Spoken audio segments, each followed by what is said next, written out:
বোনকে বাঁচাতে আরেস্ট হয় সোহাগ। প্রতিদিনের আপডেট পেতে চ্যানেলটিকে সাবস্ক্রাইব করবেন।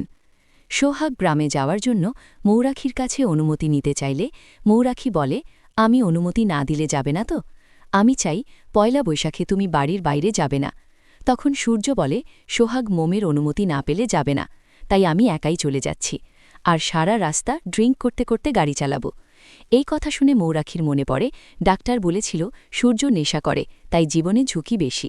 তখন মৌরাখি বলে, আমি অনুমতি দিলাম, সোহাগ যেতে পারে।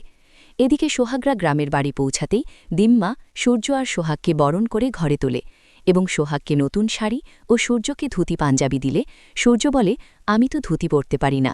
তখন গোপাল বলে, চিন্তা করো না, আমি পরিয়ে দিচ্ছি, চলো। তখন সূর্য বলে, যখন ধুতি পরা নিয়ে তখন পরেই নি।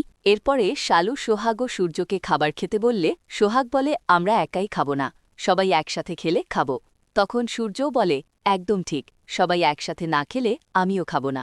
তখন সকলে বাধ্য হয়ে একসাথে খেতে বসে এবং খাবার খাওয়ার সময় হঠাৎ করে সোহাগের সামনে একটা কাগজের বল এসে পড়ে।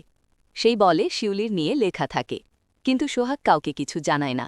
এর পরের দিন শিউলি যখন কলেজ থেকে বাড়ি ফিরে তখন সেই ছেলেটি শিউলির সাথে জোড়াবস্তি করার চেষ্টা করে। সেই সময় সোহাগ এসে ছেলেটিকে মেরে শিউলিকে বাঁচালে ছেলেটি মতিলালের কথায় পুলিশের কাছে যেয়ে সোহাগের নামে কমপ্লেন্ট করে এবং পয়লা বৈশাখের অনুষ্ঠানের সময় সোহাগকে অ্যারেস্ট করে পুলিশ।